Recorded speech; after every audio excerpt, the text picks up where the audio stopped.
Assalamualaikum warahmatullahi wabarakatuh. Halo semuanya teman-teman, selamat siang, selamat datang kembali di channel kesayangan kita, channel Ilo Entry. Dan dimanapun teman-teman berada, semoga teman-teman selalu dalam keadaan sehat walafiat, tanpa kekurangan satu apapun. Amin, amin ya robbal alamin. Pada kesempatan yang baik ini kami akan melanjutkan kisah dari Walensky ya. Oh, Yuda Sangga Buana, makin asik nih kisahnya, dan di sini Yuda udah mulai sakti nih. Keren banget teman-teman ya.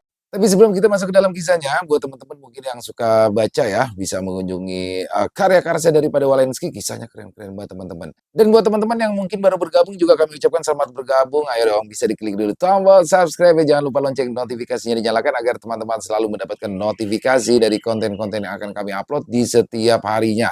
Untuk channel Ilo Entry kami upload setiap hari teman-teman, setiap siang ya, jam 12 siang waktu Indonesia bagian Barat. Nggak pakai berlama-lama lagi, udah pasti nggak sabaran kan untuk masuk ke dalam kisahnya. Dari halaman belakang rumah Bang Ilo, kita menuju ke Jawa Timur.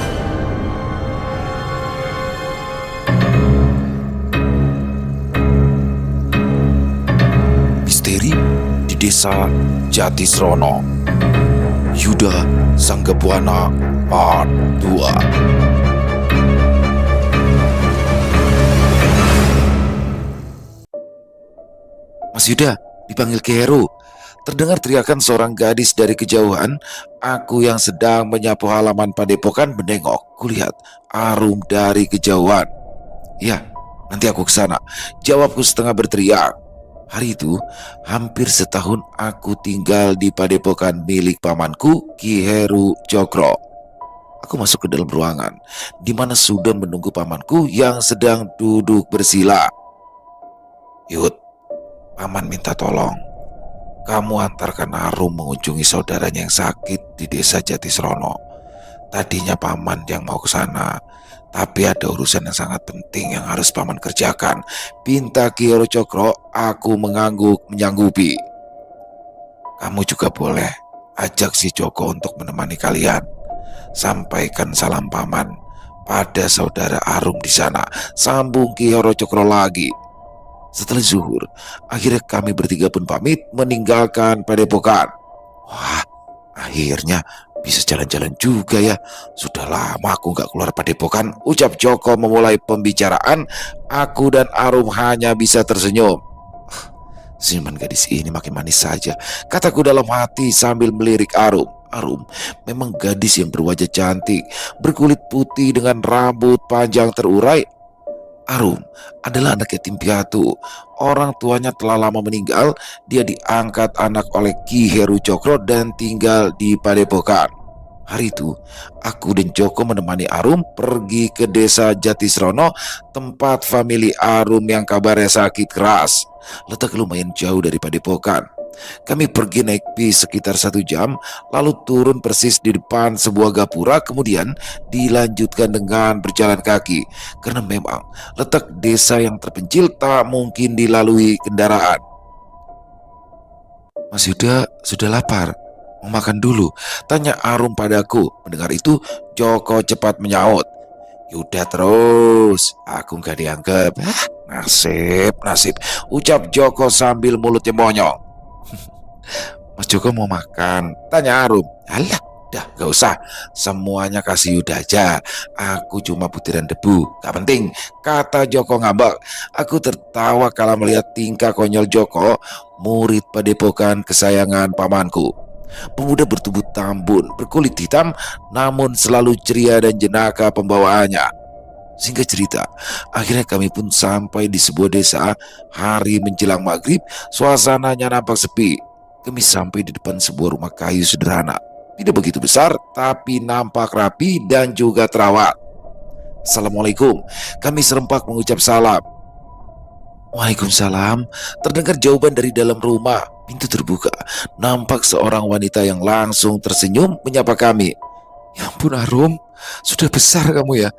Ayo masuk, sini masuk, ucap wanita itu dengan nada gembira. Kami masuk dan dipersilakan duduk di ruang tamu yang sederhana.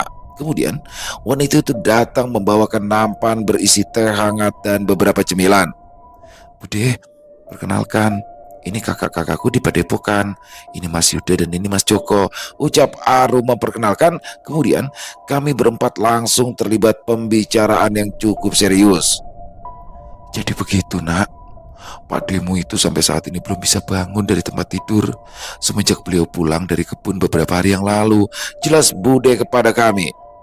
Hmm, apa kami boleh melihatnya, Bude? Tanyaku pada wanita itu. Kemudian kami dipersilakan masuk ke dalam sebuah kamar. Nampak seorang lelaki terbaring lemah dengan kaki kanan yang kulitnya menghitam sampai sebatas lutut. Aku mendekat untuk memeriksa. "Ah, ini Pak D sepertinya terkena gigitan ular berbisa," kataku coba menjelaskan. "Iya, Nak Yuda. Waktu itu mantri puskesmas juga bilang begitu. Sudah diobati, tapi nggak sembuh-sembuh juga," Bude menjelaskan dengan nada sedih. "Bukan hanya Pak D yang mengalami ini. Banyak penduduk desa yang juga mengalami hal yang sama," sambung Bude lagi. Aku terkejut mendengarnya.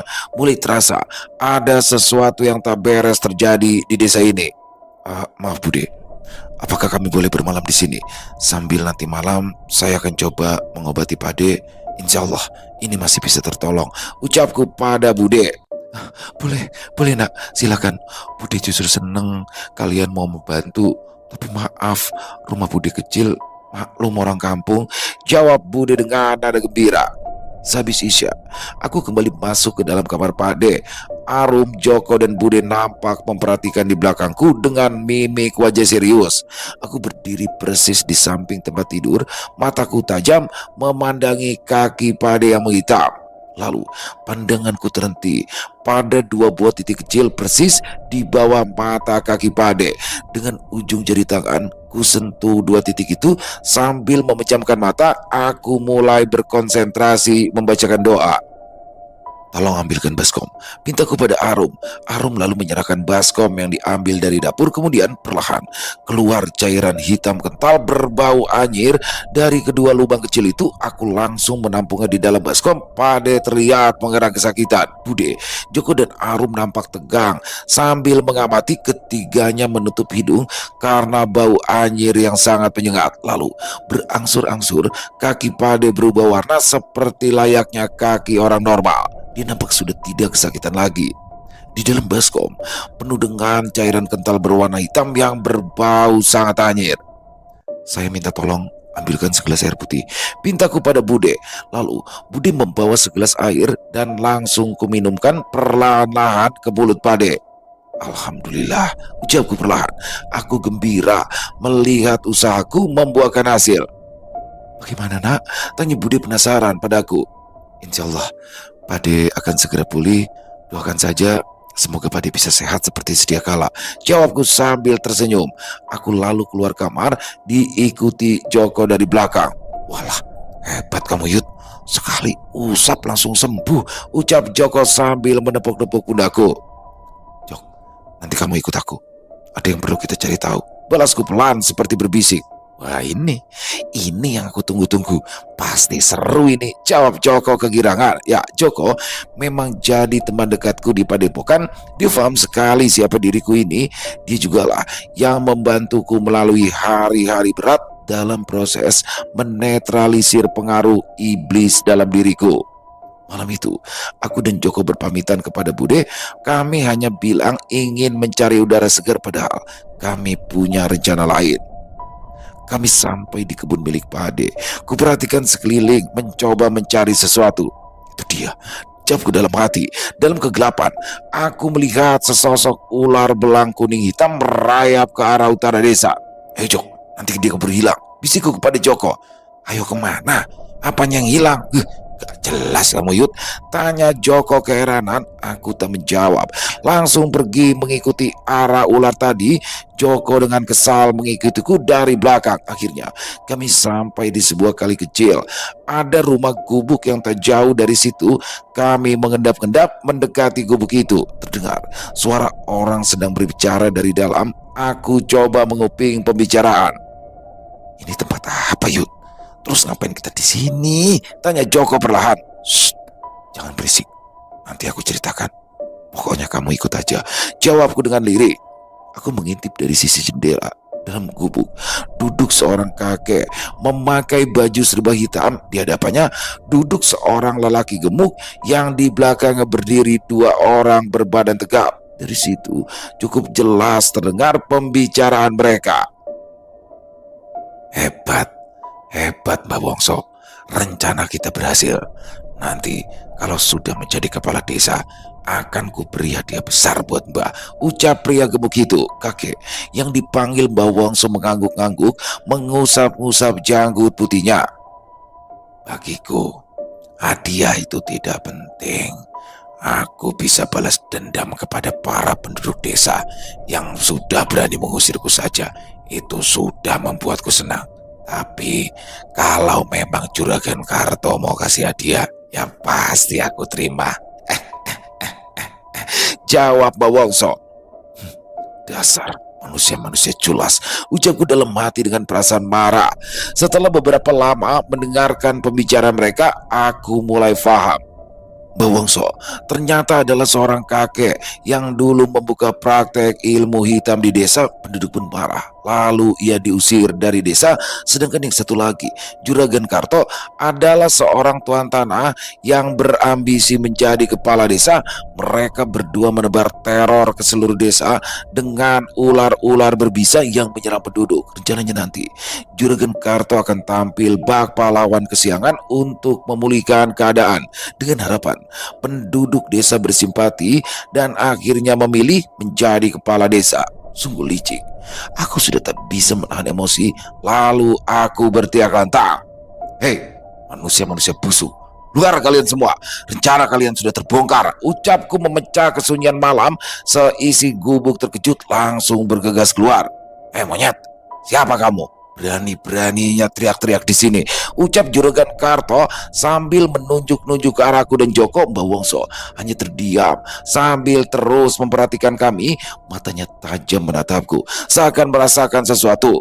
Salah seorang yang berbadan tegap nampak berbisik-bisik di telinga Juragan Karto. Rupanya tukang pukul Juragan Karto itu sempat melihat aku, Joko, dan Arum yang datang ke rumah Bude tadi sore. Oh, turis nyasar rupanya, ucap Juragan Karto dengan nada mengejek. Kino, Pancul, habisi mereka, perintah Juragan Karto pada kedua pengawal itu. Kedua orang berbadan tegap itu langsung maju menyerang, tapi tiba-tiba Joko melangkah maju. Kamu gak usah maju, Yud. Kalau yang begini mah bagianku, ucap Joko yang langsung menyambut. Kedua orang itu nampak bernafsu mengeroyok Joko, tapi walaupun bertubuh tambun, gerakan Joko termasuk lincah untuk menghindari serangan kedua orang itu. Tak lama kemudian, kedua orang anak buah Juragan Karto sudah terkapar meringis kesakitan. Alah, cuma segitu aja. Tadi aja lagaknya selangit. Ucap Joko gantian mengejek. Juragan Karto terkejut, dia marah, tapi nyalinya lumayan ciut melihat anak buahnya yang dengan mudah dilumpuhkan. Bagaimana ini, Pak? Kok dari tadi Mbak diam aja sih? Lakukan sesuatu dong, pinta Juragan Karto pada Mbak Wongso. Mbak Wongso mengambil langkah maju. Kedua telapak tangannya digosok-gosok sambil mulutnya merapal sesuatu. Kalau yang begini urusanmu, Yud, kata Joko sambil melangkah mundur. Aku hanya tersenyum. Di hadapanku kini berdiri Mbak Wongso yang dengan cepat membuat gerakan memukul. Punya tenaga dalam juga dia. Boleh juga, ucapku sambil tersenyum. Terasa ada hawa panas yang mengarah ke arah kepalaku, tapi aku yang sudah membagari diri dengan ilmu pelindung raga tetap tenang dan tak bergerak. Mbah Wongso terkejut. Pukulan tenaga dalamnya seperti angin. Lalu ia coba sekali lagi dengan tenaga yang lebih besar. Namun aku tetap tak bergeming. Rupanya engkau bukan anak sembarangan. Tapi jangan senang dulu, aku akan menggunakan cara lain, ucap Mbak Wongso. Dia lalu duduk bersila sambil memejamkan mata, mulutnya berkomat kamit. Lalu ditepuk-tepuknya telapak tangannya ke tanah sebanyak 3 kali. Dan ajaib, dari kegelapan malam tiba-tiba saja bermunculan banyak sekali ular belang kuning hitam yang semakin lama semakin banyak jumlahnya. Sudah kuduga, ular weling banyak sekali. Rupanya ular-ular ini yang meneror penduduk desa. Batinku berucap sambil tetap berdiri tenang, tapi aneh. Ular-ular itu hanya berkumpul mengelilingi diriku dan Joko, membuat Mbak Wongso terheran-heran. Sedangkan Juragan Karto dan kedua tukang pukulnya nampak ngeri juga. Kala melihat ular sebanyak itu, Joko nampak panik lalu berteriak, "Kampret, Kenapa mesti ada ular sih? Ini gimana yuk? Joko merapat ke arahku sambil ngomel-ngomel. Aku malum.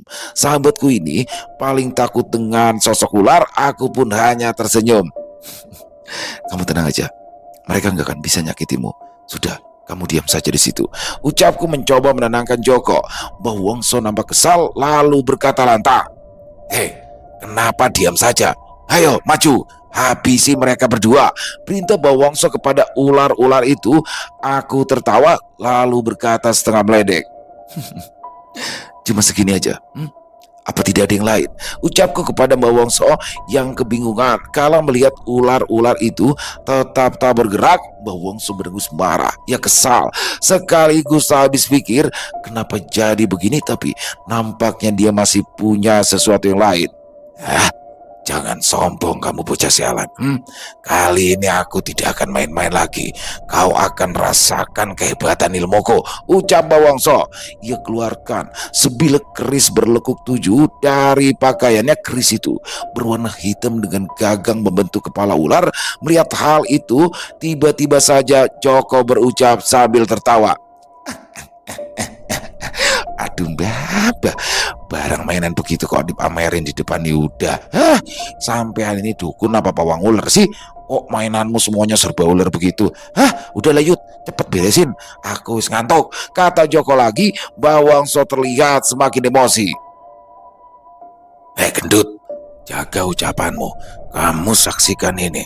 Aku mau lihat apa kalian masih bisa ngoceh nantinya, teriak Mbah Wongso kesal. Lalu diletakkannya keris itu di tanah dan kemudian terjadilah sesuatu yang menakjubkan. Keris itu bisa berdiri lalu mengeluarkan asap tipis yang perlahan-lahan secara aneh berubah menjadi seekor ular belang kuning hitam yang sangat besar. Wahai Nogoling, habisi mereka berdua, teriak Mbah Wongso dengan nada angkuh. Joko terkejut. Seumur hidupnya baru kali ini dia melihat ular belang sebesar itu. Juragan Karto yang sejak tadi diam juga ikut terkejut. Dia ingin meninggalkan tempat itu, tapi takut karena banyak terdapat ular weling di sekitaran. Dia takut nantinya akan digigit ular-ular itu, senjata makan tuan. Sementara aku tetap berdiri dengan tenang sambil menatap tajam ke arah Nogoling yang kini ada tepat di hadapanku. Tapi lagi-lagi ular belang besar jadi-jadi itu malah hanya mendesis-desiskan lidahnya. Makhluk itu tidak maju menyerang seperti yang Mbah Wongso minta. Mbah Wongso terlihat marah sekaligus kebingungan lalu berteriak. Apa ini? Kenapa kalian semua tidak menuruti perintahku? Ayo, habisi bocah sombong itu, teriaknya kesal.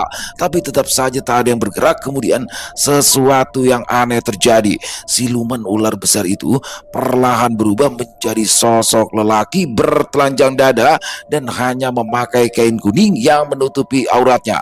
Tiba-tiba saja, tanpa diduga-duga, sosok itu berlutut menyembah ke arahku lalu berkata, "Maafkan hamba, pangeran. Hamba dan seluruh anak-anak hamba tidak menyadari siapa sesungguhnya pangeran tadi. Dan kini hamba sudah tahu bahwa hamba sedang berhadapan dengan Pangeran Yuda, putra Naga Kanaka, sang penguasa ular dan siluman ular di 8 penjuru angin. Terimalah sembah sujud hamba," ucap lelaki itu. Nogoweling bersujud. Diikuti semua ular weling yang ada di situ yang ikut membuat gerakan seolah-olah bersujud di hadapanku. Semua yang ada di situ terkejut, terutama Mbah Wongso dan Juragan Karto yang hanya bisa melongo menyaksikan kejadian yang ada di hadapan mereka. Nyali keduanya sudah ciut. Juragan Karto tampak gemetar lalu lemas terduduk di tanah. Aku pun dengan tenang menjawab, "Baiklah Nogoweling, kuterima sembah sujudmu. Dan sebagai gantinya, aku minta kau beri pelajaran pada kedua manusia licik itu," ucapku sambil menunjuk ke arah Mbah Wongso dan Juragan Karto. Nogoweling bangkit dari sujudnya lalu berkata, "Anak-anak, apa kalian dengar perintah pangeran? Laksanakan, teriak Nogoweling kepada semua ular-ular belang yang ada di sekeliling tempat itu. Secepat kilat, seluruh ular itu bergerak mengerubungi Mbah Wongso dan Juragan Karto yang menjerit ketakutan, tapi semua sudah terlambat. Kedua orang itu tenggelam dalam ratusan ular belang dengan bisa mematikan. Sebentar saja, keduanya tewas dengan kulit berwarna kehitaman. Ginu dan Panjul ambil ancang-ancang untuk lari, namun gerakan kedua tukang pukul Juragan Karto itu tertahan oleh ratusan ular yang ada di sekeliling mereka. Tahan, biarkan mereka berdua pergi. Kurasa mereka tidak akan berani lagi mengganggu penduduk desa. Ucapku membuat seluruh ular belang itu langsung terdiam. Kalian berdua ku ampuni. Pergilah jauh-jauh dari sini. Jangan sekali-kali lagi kalian menampakkan batang hidung kalian di desa Jatisrono ini lagi. Faham? Teriakku pada kedua orang itu. Mereka berdua mengangguk ketakutan lalu berlari terbirit-birit meninggalkan tempat itu. Aku kembali bicara pada Nogoweling. Nogoweling, banyak para penduduk desa yang sakit akibat racun dari anak-anakmu. Aku minta engkau sembuhkanlah mereka, karena itu menjadi tanggung jawabmu. Makhluk itu menjawab, baik pangeran. Hamba berjanji besok pagi seluruh warga yang sudah terkena racun akan sembuh seperti sedia kala. Ujar Nogoweling sambil menunduk hormat. Baik, aku pegang janjimu. Sekarang pergilah, bawa anak-anakmu menjauh dari sini. Perintahku kepada Nogoweling.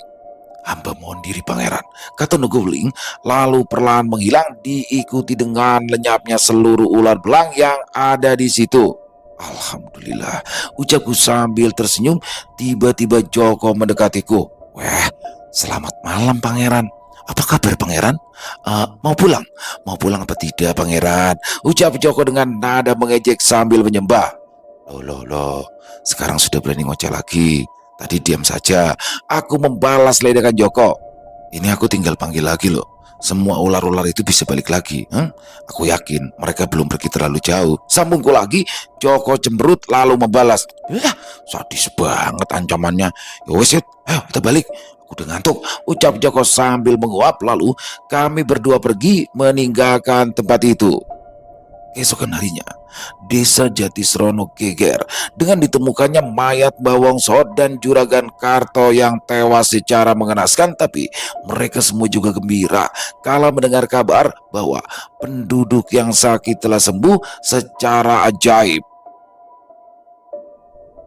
Setelah permasalahan di desa Jatisrono selesai, aku, Arum dan Joko kembali lagi ke pondok.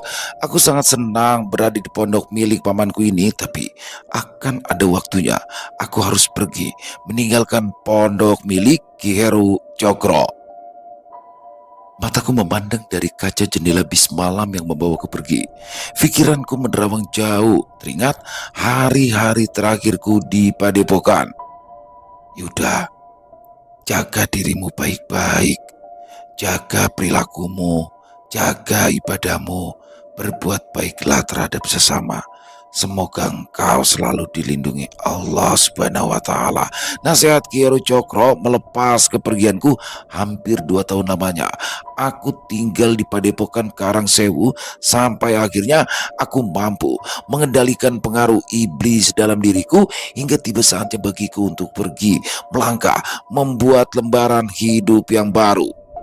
Pada akhirnya, aku tiba di sebuah kota di Jawa Timur, kota yang berhawa sejuk dan dekat dengan pegunungan. Aku langsung mencari alamat yang sudah diberikan kawanku. Kabarnya, di sana membutuhkan pegawai baru. Dan singkat cerita, diriku akhirnya sampai di sebuah rumah yang sangat megah, lalu disambut oleh seorang perempuan setengah tua. Nah, Yuda ya, temannya Harry yang mau kerja di sini kan? Tanya perempuan itu.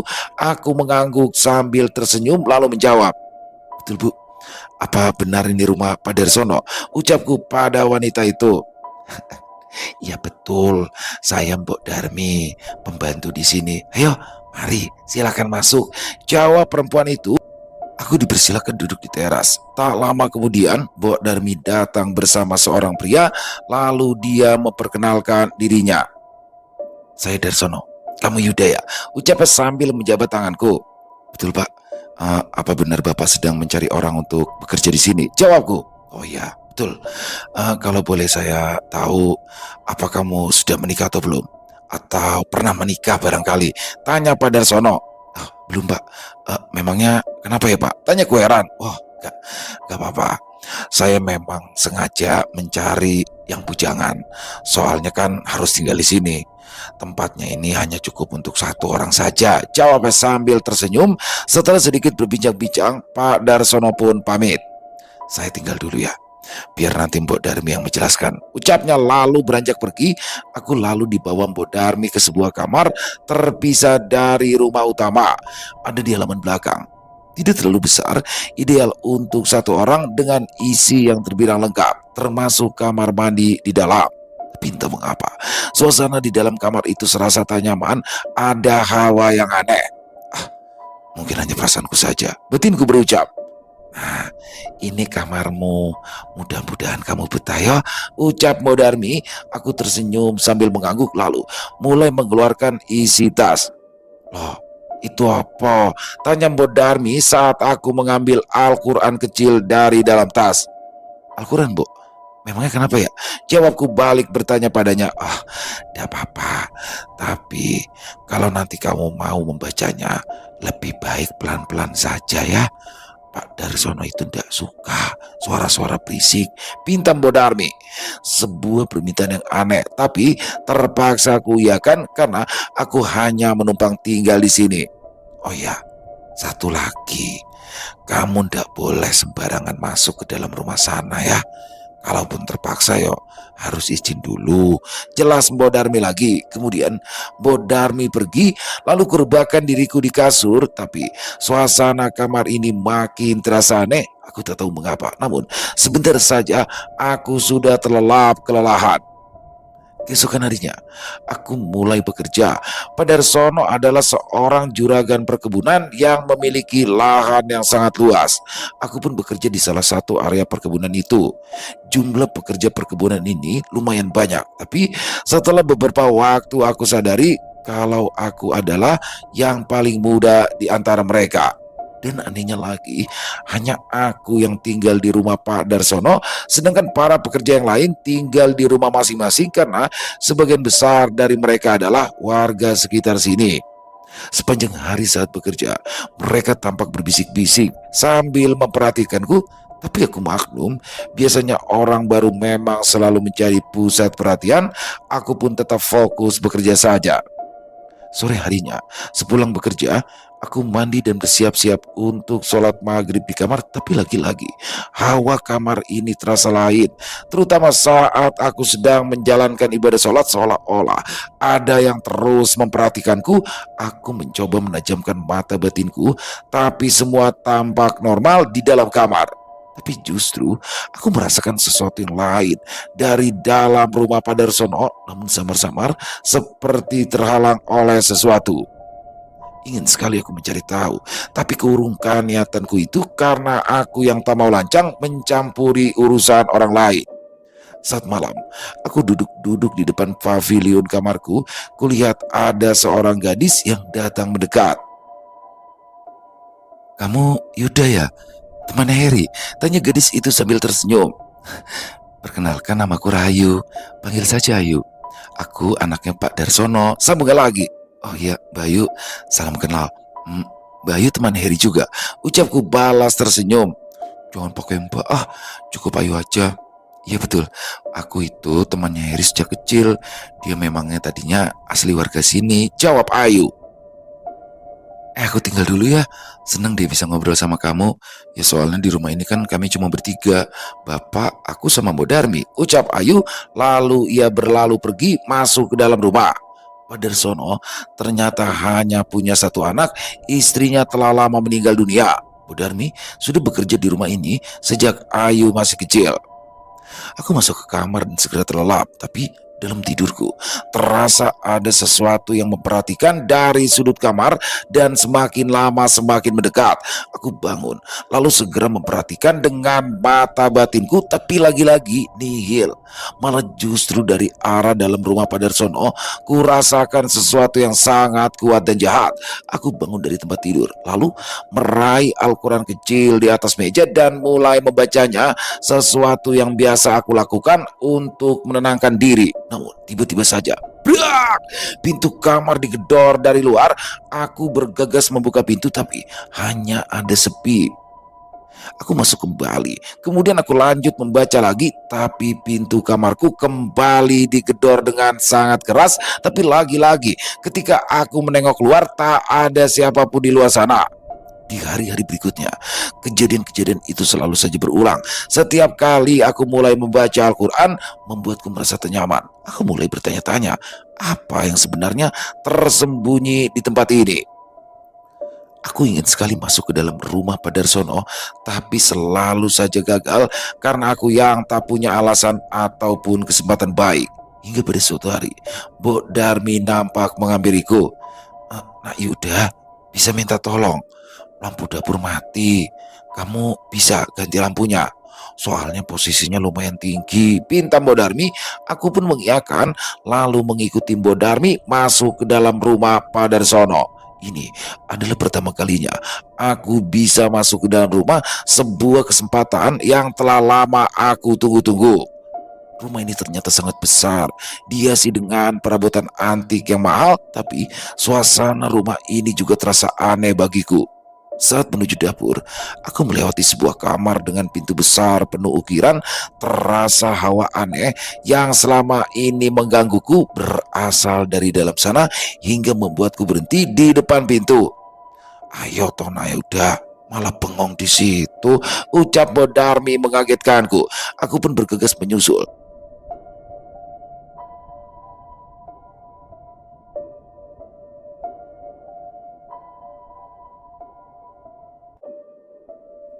Setelah selesai mengganti lampu, hawa aneh itu terasa semakin kuat, tapi mata batinku seakan terhalang dinding tebal. Beberapa malam berikutnya, aku selalu mengalami mimpi buruk yang sering berulang-ulang dan terasa seakan-akan nyata. Di dalam mimpiku, aku berada di satu tempat, di mana tempat itu banyak sekali laki-laki muda. Wajah mereka semua nampak sedih, tersiksa, seakan-akan sedang memohon pertolonganku. Aku selalu terentak dari tidur setiap kali aku mengalami mimpi itu, mencoba menerka, memahami apa yang baru saja aku lihat dalam mimpi. Di hari-hari berikutnya, aku mulai sering memperhatikan gerak-gerik penghuni rumah ini, mulai dari Padarsono, Bodarmi dan juga Ayu. Di antara mereka, Pak Darsono lah yang paling aneh. Ayu pernah bercerita kalau ayahnya ini seringkali berbicara sendiri di dalam kamar. Bahkan Ayu beberapa kali memergoki ayahnya seperti sedang menyiapkan sesaji, entah sesaji untuk apa. Para pekerja di perkebunan pun pernah berkata kalau banyak para pemuda yang bekerja sebelum aku bekerja di sana, tapi mereka semua tak pernah bertahan lama. Mereka selalu pergi dan menghilang begitu saja tanpa berpamitan.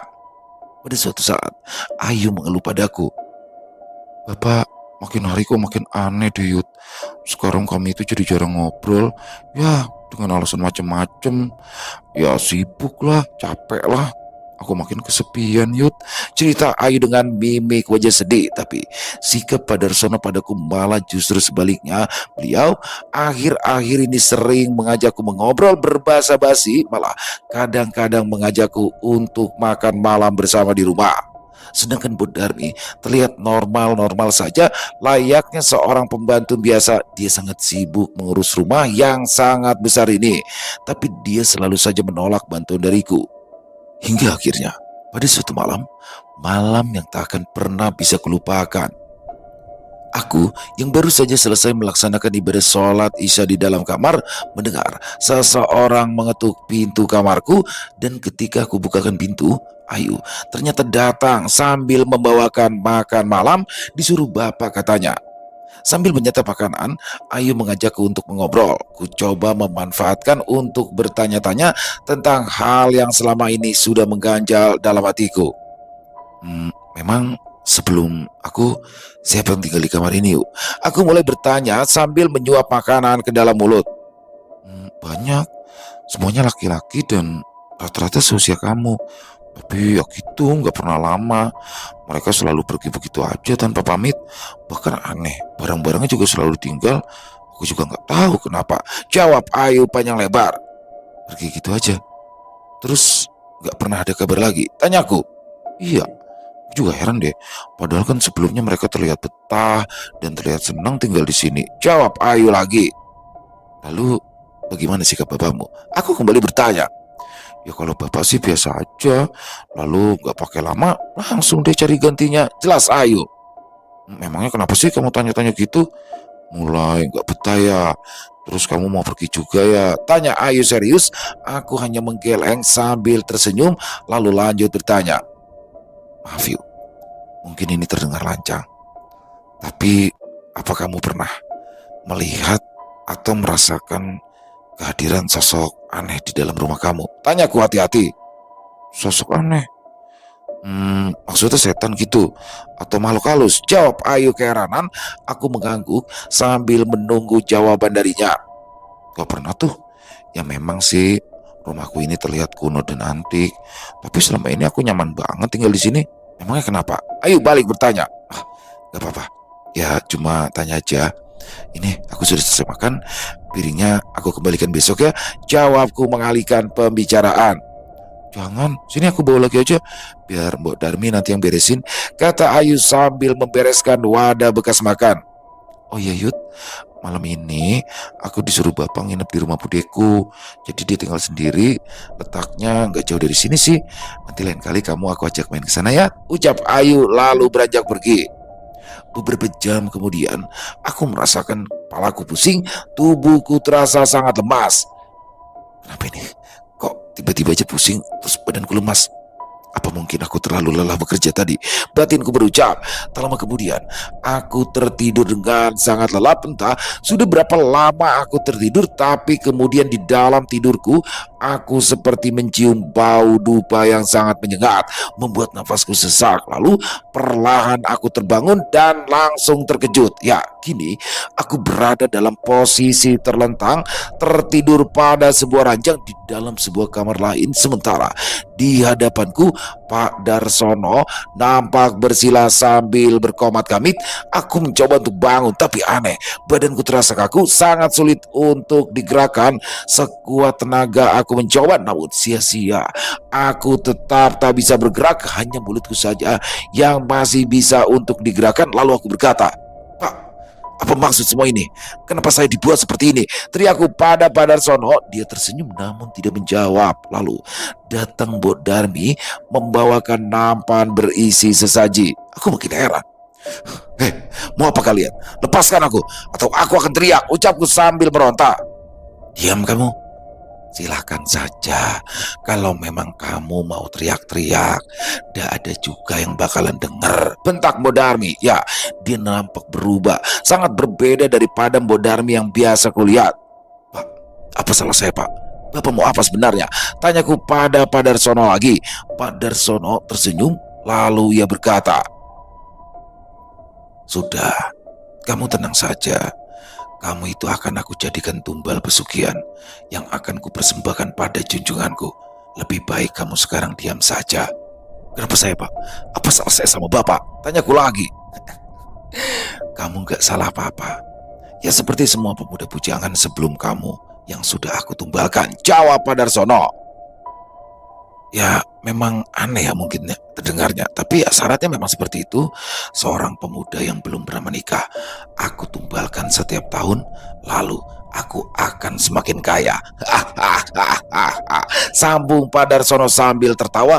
Ia nampak lain. Kini wajahnya terlihat bengis dan kini terjawab sudah semua pertanyaan dalam hatiku. Semua hal aneh yang aku rasakan ternyata berujung pada sebuah ritual pesugihan.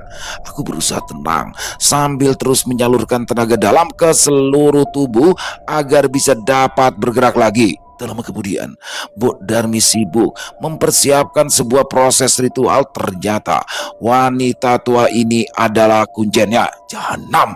Lalu tiba-tiba mulai kurasakan ada hawa aneh yang sangat jahat hadir di dalam ruangan. Perlahan-lahan terasa semakin kuat dan akhirnya secara perlahan muncul sosok makhluk tinggi kurus dengan mata merah menyala. Sekujur tubuhnya berwarna hitam licin berlendir.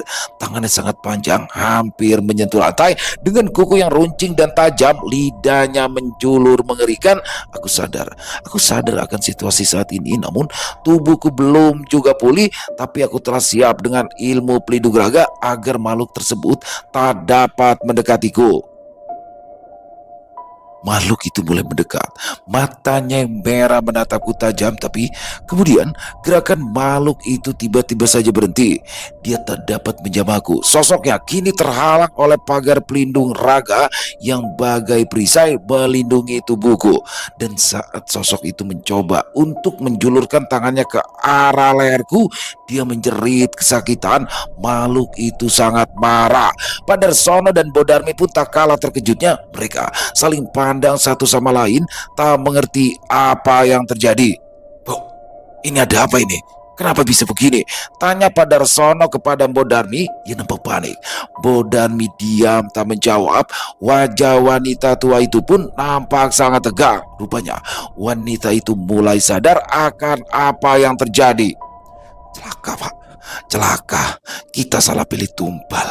Anak ini ternyata bukan anak sembarangan." Ucapnya nampak ketakutan, tapi semuanya sudah terlambat.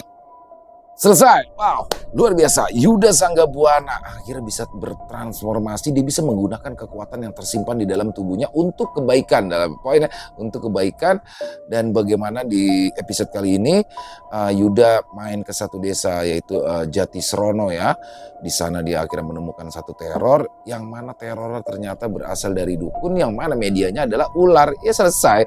Yuda Sanggabuana putra sang naga ya kan, dikasih ular weling ya. Ular weling kan salah satu ular berbahaya ya, yang bisanya sangat mematikan, tapi ketika berhadapan dengan Yuda langsung tuh nyembah semua. Luar biasa sekali. Dan setelah dari Jatisrono, Yuda harus menghadapi pesugihan sebuah keluarga yang di sini makin penasaran nih.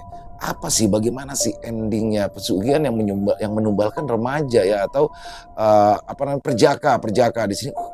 Buat teman-teman pasti penasaran buat besok.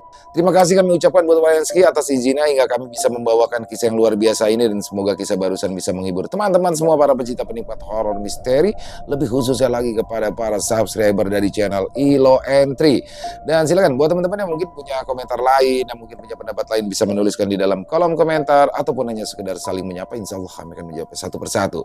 Buat teman-teman yang suka dengan videonya, dengan kisah barusan, bisa diklik tombol like, tombol jempolnya, boleh juga dong di share link videonya ke teman-teman yang lain agar juga ikut merasa terhibur. Buat yang teman-teman belum subscribe, bisa diklik dulu tombol subscribe-nya. Jangan lupa lonceng notifikasinya dinyalakan agar teman-teman selalu mendapatkan notifikasi dari konten-konten yang akan kami upload di setiap harinya. Kami juga ingin mengucapkan terima kasih kepada seluruh teman-teman yang sudah selalu setia hadir ya, yang sudah selalu mendukung kami, karena teman-temanlah kami selalu bersemangat berkarya di setiap harinya. Di akhir kata, saya Ilo mengucapkan permohonan maaf apabila mungkin dalam pembawaan kisahnya ada kata-kata saya yang salah ataupun ada kata-kata saya mungkin yang kurang berkenan. Saya mohon dibukakan pintu maaf yang seluas-luasnya. Sampai berjumpa lagi di konten-konten kami selanjutnya besok siang ya, jam 12 siang, masih bersama saya Ilo di channel Ilo Entry. Salam sehat, sukses, bahagia selalu untuk kita semua. Wassalamualaikum warahmatullahi wabarakatuh.